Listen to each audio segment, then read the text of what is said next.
मैंने पहले भी कहा था कि आदिदेव जगतगुरु शंकराचार्य जी पे जो आरोप लगे वो पूरी तरह से मिथ्या हैं और ये केवल कालनेमियों का एक षड्यंत्र मात्र है जो कि आज साबित हो गया।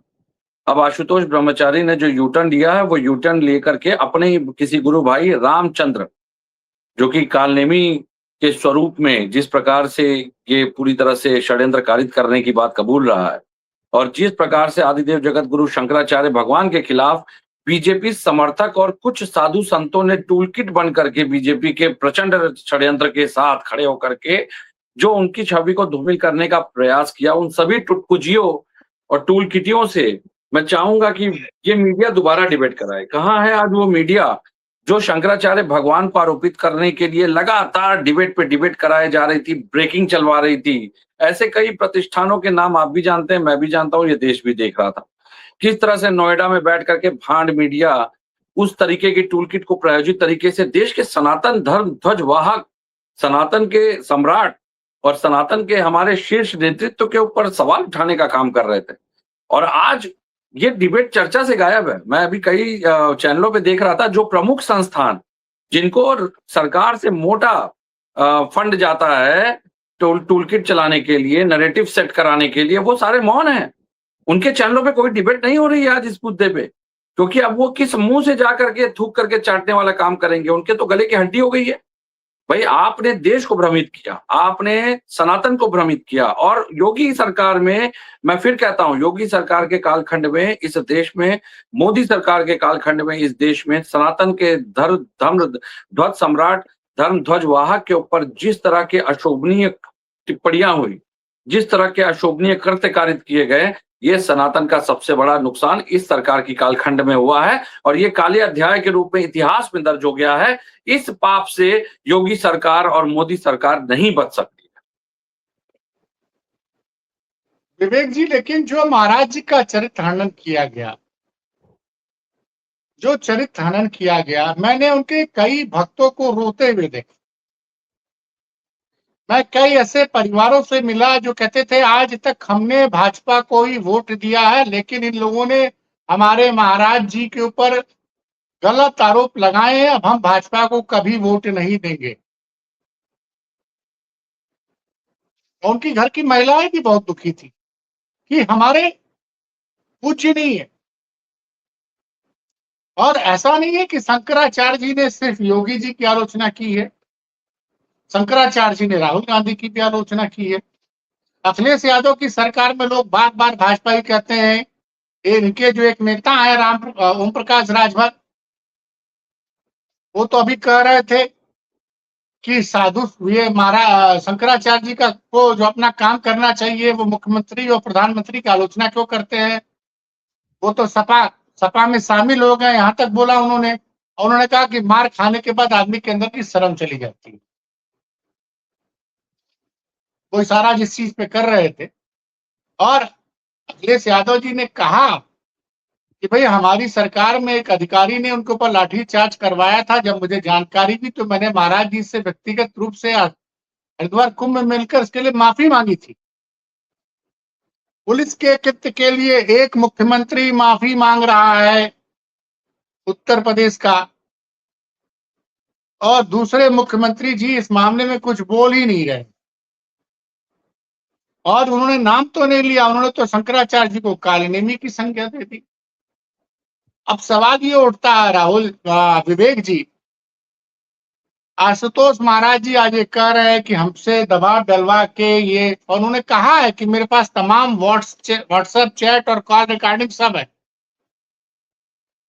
मुझे तो लगता है कि आप एक वकील हैं, देखिए मुझे उम्मीद है, मुद्दा ये नहीं है कि आशुतोष ब्रह्मचारी क्या कह रहे हैं, ये तो सेकेंडरी मैटर है। इस समय मुद्दा ये है कि आशुतोष ब्रह्मचारी का जो बयान है, हाँ मैं वही आ रहा हूँ, आशुतोष ब्रह्मचारी का जो बयान है, क्या हाईकोर्ट अपना समय खराब करने को लेकर के इसका स्वतः संज्ञान लेगा?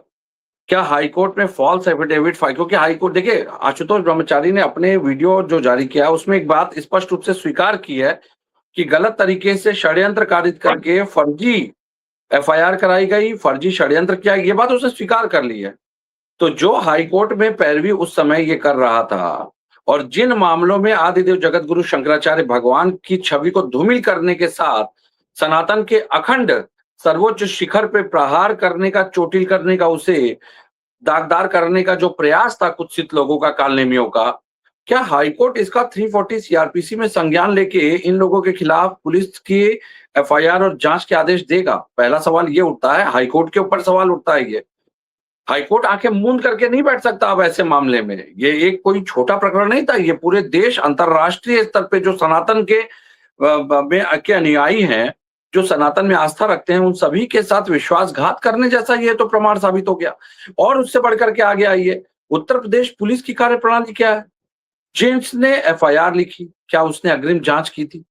क्या अग्रिम जांच में अगर तथ्य उसको मिले और तथ्य के आधार पे अगर उसने एफआईआर लिखी तो वो तथ्य क्या थे? पहली बात। मेरी बात दूसरी बात सुन लीजिए, इसमें एफआईआर तो सीजीएम के आदेश के बाद हुई थी। प्रयागराज पुलिस ने नहीं, वो तो किसी जगह पहुंचे थे। हाँ, बिल्कुल बिल्कुल, वो तो होल्ड किया गया। तो ये तो मैं यही तो मैं कहना चाह रहा हूं कि कोर्ट ने जिस जल्दबाजी में ये एफआईआर करने का आदेश दिया, क्या इसमें न्यायिक अधिकारी भी शामिल थे? क्या इसमें न्यायिक अधिकारी भी शामिल थे? देखिए, ये बात तो आप वकील होते हैं। अरे सुनिए, प्रशांत भूषण सर की के बयान को देखिएगा, सुप्रीम कोर्ट के बहुत सीनियर लॉयर हैं। उन्होंने एक मामले में इस बात को स्पष्ट कह दिया था कि किस तरह से लेनदारी देनदारी का भी खेल होता है। तो उन सब बातों पे अगर जाएंगे तो चर्चा डाइवर्ट हो जाएगी। रही बात, जब जज के सामने बैठ करके पेशकार रिश्वत लेता है तो उसको रिश्वत नहीं कहा जाता है, उसको सहूलियत शुल्क कहा जाता है। अभी एक प्रकरण उजागर हुआ है उत्तर प्रदेश में इसी तरह का, जिस पर विवाद हुआ है।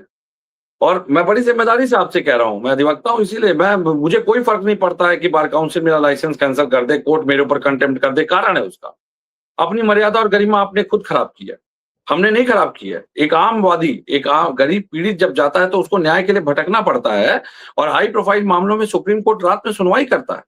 तो जब दोहरा पैरामीटर देश के सामने आप रख रहे हैं तो उसके लिए जिम्मेदार वकील हो गया।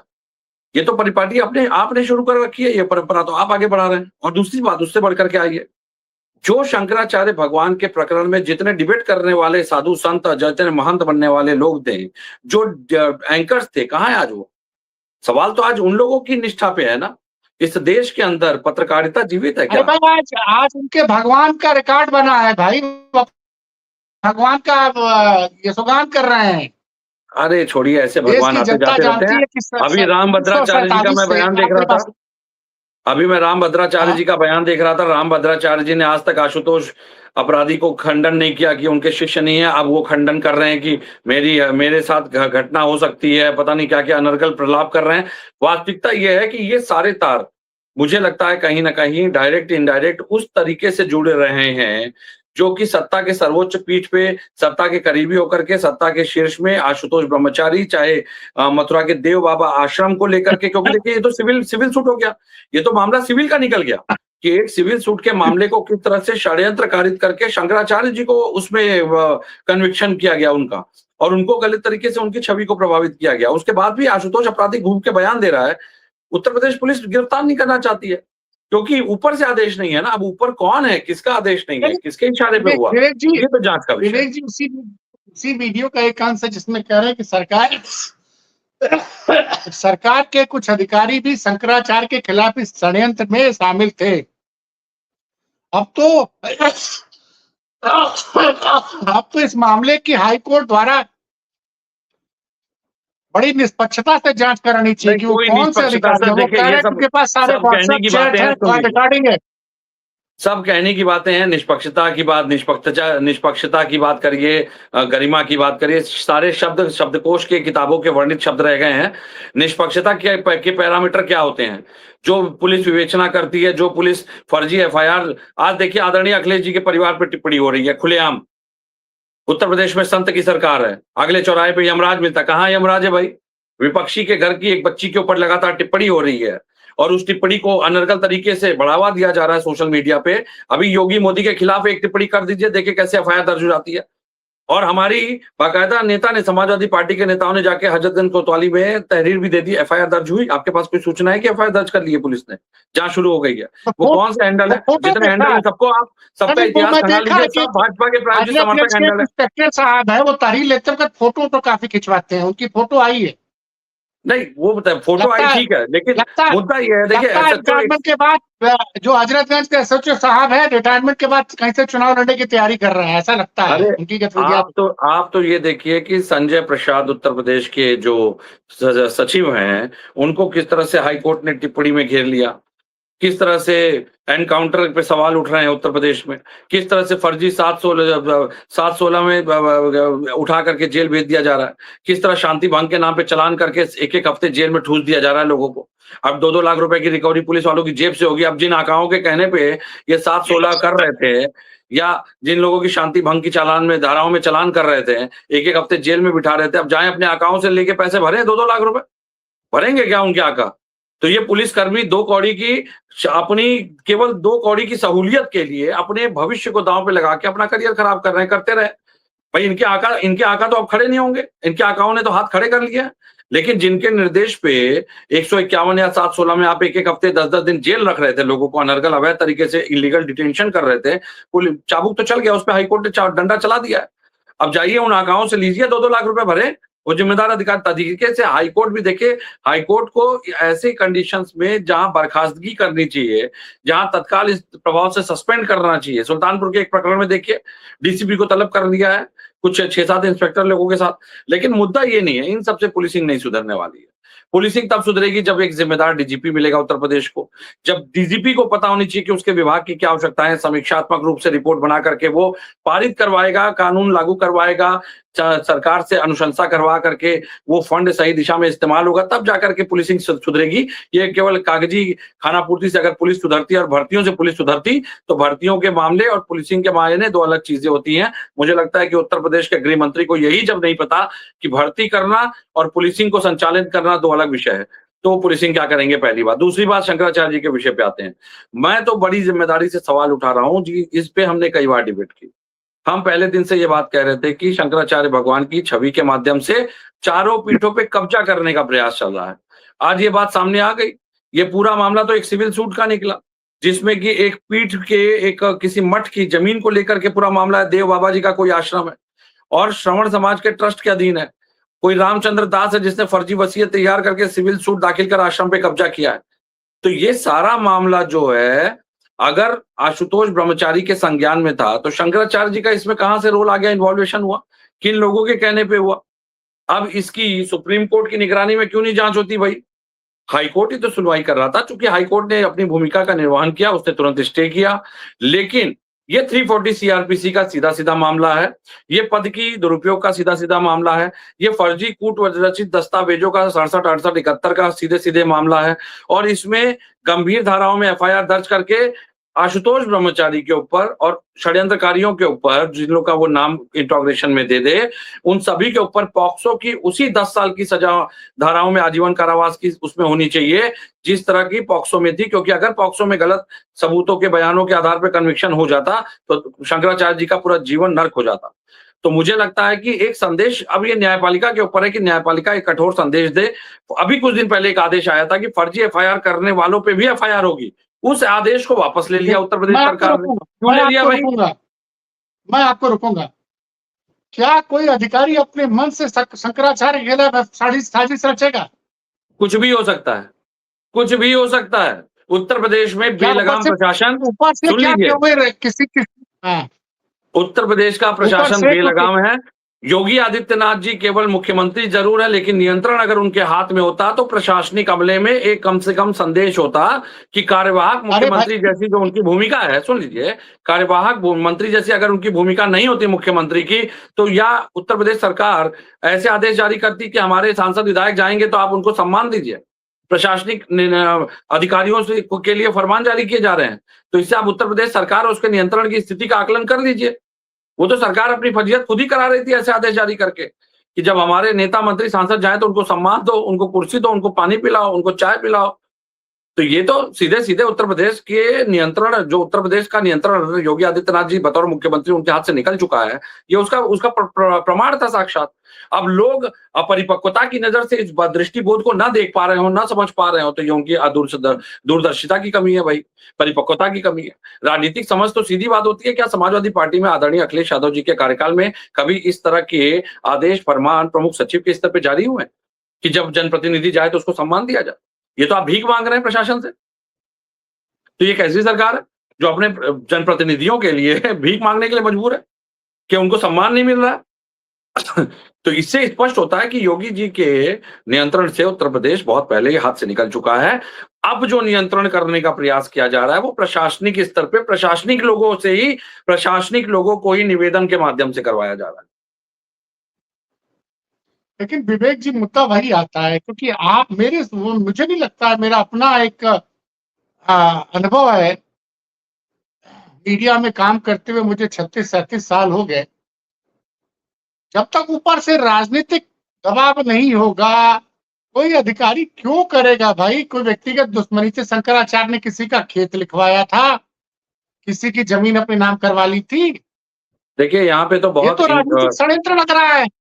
नहीं, बिल्कुल और बिल्कुल जायज राजनीतिक बात है, और बिल्कुल जायज हाईकोर्ट बात है। का जजमेंट, अभी हाईकोर्ट, नहीं मेरी बात शंकराचार्य सुनिए, जी हाईकोर्ट ने अभी लगातार कहा गो था, हत्या। जजमेंट में कहा था, मेरी बात सुनिए, एक जी, मिनट।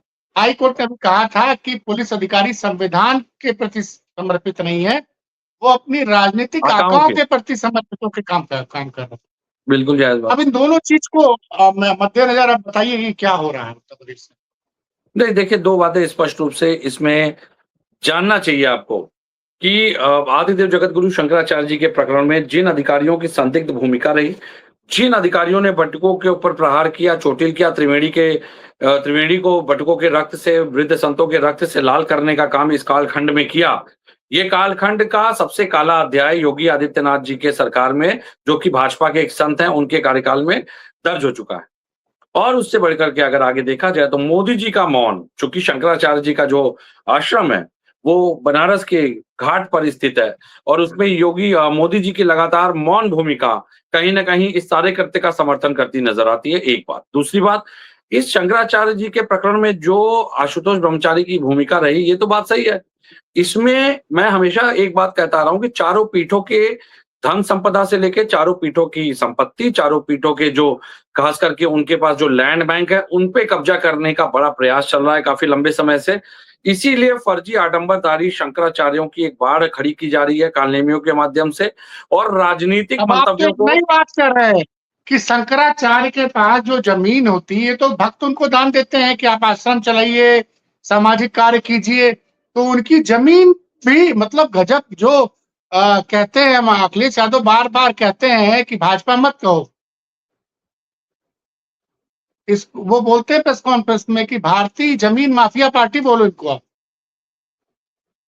बिल्कुल बिल्कुल बिल्कुल।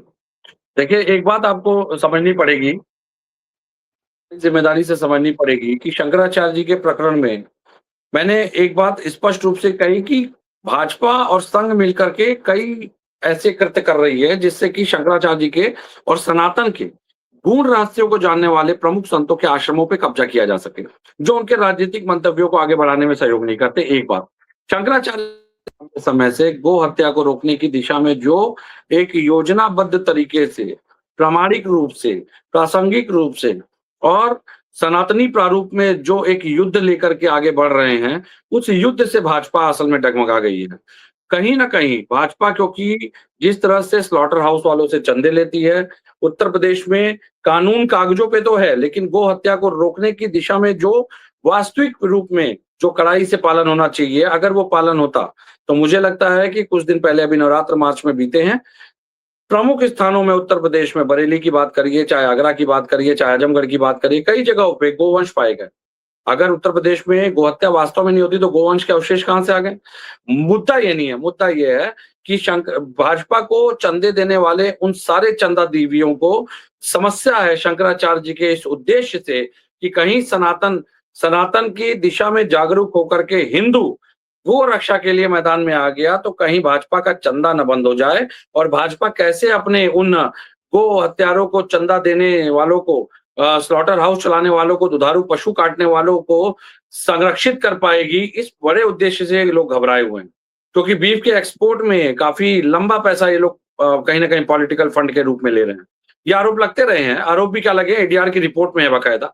तो मुझे लगता है कि इस बात को, तो ये तो आज आपके जो खास करके आपके जो प्रशंसक हैं, जो आपके समर्थक हैं या जो आपके व्यूअर्स हैं, जो आपकी डिबेट को देखते हैं, उनमें कई थे जो उस दिन शंकराचार्य जी के लिए अनर्गल टिप्पणियां कर रहे थे। मैं तो सवाल पूछूंगा कि आज क्या वो माननीय जनता सत्ता से सवाल पूछेगी कि ये जो कालिक अपने मुंह पर सत्ता ने पोती है, ये जो गोबर भी अगर आज उन कालनेमियों के मुंह पे पोत दिया जाए जो शंकराचार्य जी को आरोपित करने का प्रयास कर रहे थे, तो गोबर अशुद्ध हो जाए। ये तो वो स्थिति आ गई है कि अगर गोबर कीचड़ होता है ना, गंदा कीचड़, गंदगी का कीचड़, अगर मल भी उनके चेहरे पे पोत दिया जाए तो मल अशुद्ध हो जाए। ये स्थिति इन लोगों ने अपनी बना करके रख दी और उन सभी के चेहरे ये पूरा देश जानता है। उन एंकरों के चेहरे जानता है, उन चैनलों के चेहरे जानता है, उन प्रवक्ताओं के चेहरे जानता है, उन टिप्पणी करने वालों के चेहरे जानता है, वो राजनीतिक मंतव्यों को बढ़ाने वाले संत के प्रारूप में कालनेमियों के चेहरे जानता है, जिन्होंने शंकराचार्य भगवान के विरुद्ध बैठ करके डिबेट की थी, परिचर्चा की थी, मामले को आगे बढ़ाने का प्रयास किया। मैं तो कह रहा हूं आज उनके चेहरे पे मल और विष्ठा अगर पोत दी जाए, वो मल और विष्ठा भी अपवित्र हो जाएगी। ये इतने अपवित्र और इतने कुलीन लोग हैं और यही कुलीनता से प्रेरित लोग हैं जो आज आदरणीय अखिलेश जी के परिवार पे सीधे प्रहार करने का प्रयास कर रहे हैं, एक बिटिया के ऊपर प्रयास कर रहे हैं। तो मैं आपके मंच से इतना जरूर कहूंगा कि आप कहीं किसी सरकार, किसी नेता, किसी की ओट में छुप जाइए, घसीट के न्यायपालिका के अंदर खींच के लाया जाएगा आप लोगों को। समय आने दीजिए। समय का फेर बड़ा बलवान है सर। आज अहंकार है, प्रचंड अहंकार है। मैं इस स्थिति में भी मेरे अंदर आक्रोश था, इसीलिए मैंने आपसे निवेदन किया कि मैं आज डिबेट में बैठूंगा, जबकि मुझे बोलने के लिए मना किया है, मेरा ग्लैंड का ऑपरेशन हुआ है, लेकिन मुझे संवेदना नहीं चाहिए, मेरे अंदर आक्रोश है। एक बिटिया के ऊपर इस तरह की तल्ख टिप्पणियां हो रही हैं, खुलेआम द्रौपदी का चीरहरण एक सभा के अंदर किया गया था, पूरे भारत के सामने सोशल मीडिया पे, अंतरराष्ट्रीय पटल पे एक बिटिया को इस तरीके से उसके सामाजिक मान मर्दन का हनन किया जा रहा है। और ये उत्तर प्रदेश में कालनेमियों की फौज जो बैठी है, ये बैठ करके हंस रहे हैं ये लोग। इसी तरह से रावण के दरबार में बैठ करके लोग हंसा करते थे, लेकिन जिस दिन भगवान श्री राम ने दृष्टि मोड़ी और जिस दिन भगवान श्री राम ने का प्रदर्शन किया, उस दिन ये सत्ता उखाड़ फेंकेंगे, देख लीजिएगा। और वो लकीर खींच चुकी है। जिस तरह से आप अयोध्या के प्रकरण की बात करिए, मैं चूंकि लगातार मैं पिछले 10-15 दिन से लगातार इलाज में होता, मैं देख रहा था अयोध्या के प्रकरण में किस तरह से झूठ बोला जा रहा है। भगवान श्री राम को लूटा जा रहा है और भगवान लूटते हुए देख रहे हैं अयोध्या को। वाह, ये कालनेमियों की फौज अब भगवान के धन पे नजर गड़ाए पड़ी है। बोलते हैं बैठ करके कि एक एंकर को मैंने देखा कि ये घटिया स्तर आ गया कि अरे कहाँ, कोई प्रमाण तो है नहीं, आपके पास कोई प्रमाण है? अरे प्रमाण नहीं हुआ तो रिकवरी किस बात की कराई आपने कर्मचारी से? वो कर्मचारी के जो खाते से रिकवरी हुई, जिसका शुक्ला नाम था, वो खाते से रिकवरी किस बात की कराई? अगर इस आधार पे देखा जाए तो भाजपा अगर वास्तव में ईमानदार है ना, तो आपको याद होगा हिंदू महासभा ने भी 1300 करोड़ की कितने के आरोप लगाए थे चंदे में गबन के। और कमलेश तिवारी जी के साथ क्या हुआ आपको पता है बखूबी। उससे बढ़कर के एक बात मैं कहता हूं, भाजपा बड़ी पारदर्शी है, चलिए ठीक है। किसी बड़ी संस्था जैसे सीएजी हो गई, चाहे अंतरराष्ट्रीय कोई संस्था, आज तक भाजपा को इस देश में कितने चंदे मिले राम मंदिर के नाम पे, राम मंदिर बनाने के लिए, उसकी एक ऑडिट करवा करके एक सार्वजनिक रिपोर्ट जारी कर दें। आज तक की बात कर रहा हूं, जितनी पर्चियां काटी गई हैं ट्रस्ट की। अगर औकात हो भाजपा की, मैं आपके चैनल पे चैलेंज कर रहा हूं, प्रदेश अध्यक्ष उत्तर प्रदेश के बहुत बड़ी बड़ी बातें हाँक रहे थे, भाजपा जवाब क्यों देगी? राम मंदिर के हर प्रकरण को भाजपा ने बुनाया तो भाजपा ही जवाब देगी। आपके मंच से भाजपा के प्रदेश अध्यक्ष को यह बात जाननी चाहिए। अब आप ट्रस्ट के नाम पे अपने मुंह पे लगी कालिक को छुपा नहीं सकते हैं। भाजपा के चेहरे पे राम मंदिर के भ्रष्टाचार, शंकराचार्य, भगवान शंकराचार्य के बटुकों के रक्त से त्रिवेणी लाल करने को लेकर के, वृद्ध संतों को जूते से पीटने को लेकर के, ये काला अध्याय, ये काली कालिक इस सरकार के चेहरे पे पुत चुकी है। इस कालखंड में ये घटना घटी है। पहली बार भगवान शंकराचार्य को इस धरती पे अपमानित किया गया, पहली बार भगवान शंकराचार्य को इस स्नान नहीं करने दिया गया। और बड़ी जिम्मेदारी से मैं कहता हूं, ये जो सांस्कृतिक घटनाएं इस कालखंड में घटी हैं, ये इस देश के अध्याय का, सनातनी अध्याय का सबसे काला अध्याय है। और इस काले अध्याय को देश की जनता, सनातनी कभी नहीं भूलेंगे। आने दीजिए 27 और 29, इनको समझ में आ जाएगा कि कैसे भगवान शंकराचार्य और ब्रह्म तेज के पुंज के सामने कैसे कालनेमियों की सत्ता उखड़ती थी।